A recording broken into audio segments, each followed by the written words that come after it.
Good morning, ನಮಸ್ಕಾರ ಸ್ನೇಹಿತರೆ. ನಾನು ಜೇವರ್ಗಿಯಲ್ಲಿ ಮನೆ ಕಟ್ತಾ ಇದ್ದೀನಿ. ಸೊ ಆ ಮನೆಯ ಒಂದು ವಿಡಿಯೋ ಹಾಕ್ಬೇಕು ಅನ್ಕೊಂಡು ಇದು ಮಾಡಿದೆ. ಸೊ ನೋಡ್ಬೋದು, ಪ್ಲಮ್ಮಿಂಗ್ ಕೆಲಸ ಮಾಡಿಸ್ತಾ ಇದ್ದೀನಿ.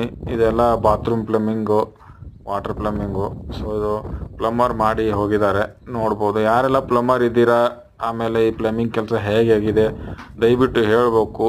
ಯಾಕಂದರೆ ನಾನು ಅಲ್ಲಿಲ್ಲ, ಇದು ನಾನು ಇಲ್ಲದೆ ಇರುವಾಗ ಮಾಡಿಸಿರೋ ಕೆಲಸಗಳು. ಯಾಕಂದರೆ ನಾನು ಇವಾಗ ಡ್ಯೂಟಿ ಮ್ಯಾಗ ಇರೋ ಕಾರಣ ನನಗೆ ಹೋಗೋಕ್ಕಾಗಲಿಲ್ಲ. ಹಾಗಾಗಿ ನಮ್ಮ ಮಾವನವರೇ ಅಲ್ಲಿದ್ದು ಮಾಡಿಸ್ತಾ ಇರೋದು ಕೆಲಸ. ಅದಕ್ಕೋಸ್ಕರ ಅವ್ರ ಮೇಲೆ ಬಿಟ್ಟಿದ್ದೀನಿ. ಸೊ ಅವರೇ ಎಲ್ಲ ಮಾಡಿಸ್ತಾ ಇದ್ದಾರೆ. ಈ ಮನೆಯಲ್ಲಿ ಏನು ಮಾಡ್ತಾ ಇದ್ದಾರೋ, ಹೇಗೆ ಆಗ್ತಿದೆಯೋ ನಾನು ಅಲ್ಲಿ ಹೋಗೋವರೆಗೂ ಗೊತ್ತಿಲ್ಲ. ಸೊ ನನಗೆ ಒಂದು ದೊಡ್ಡ ಸರ್ಪ್ರೈಸ್ ಇದೆ ಅಲ್ಲಿ ಹೋಗೋವರೆಗೂ. ಸೊ ಇದು ನೋಡ್ಬೋದು, ನಾನು ವೀಲ್ ಚೇರ್ ಹತ್ತಕ್ಕೋಸ್ಕರ ಅಂತೇಳಿ ಆ ಕಡೆ ಈ ಕಡೆ ರ್ಯಾಂಪ್ ಥರ ಮಾಡಿಸಿದ್ದಾರೆ. ಸೊ ನಾನೇ ಹೇಳಿದೆ ಸ್ಲಿಪ್ ಆಗುತ್ತೆ ಅನ್ಸಲ್ಲಾಗ ಅದಕ್ಕೆ ಮತ್ತೆ ಕಲ್ಲು ಅಟ್ಯಾಚ್ ಮಾಡಿಸಿದ್ದಾರೆ ಅದಕ್ಕೊಂದು. ಸೊ ಇನ್ನು ಕಲರ್ ಆಗಬೇಕು ಸ್ನೇಹಿತರೆ. ಒಂದು 80% ಕೆಲಸ ಆಗಿದೆ, ಇವಾಗೆಲ್ಲ ಪ್ಲಾಸ್ಟರ್ ಆಗಿದೆ, ಎಲ್ಲ ಆಗಿದೆ. ಸೊ ಇನ್ನೇನು ಕಲರ್ ಆಗಬೇಕು. ಪರಿಶೀದು ಹಾಕಿದೆ, ನೋಡ್ಬೋದು. ತಳಗಡೆ ಟೈಲ್ಸ್ ಹಾಕ್ಸಿ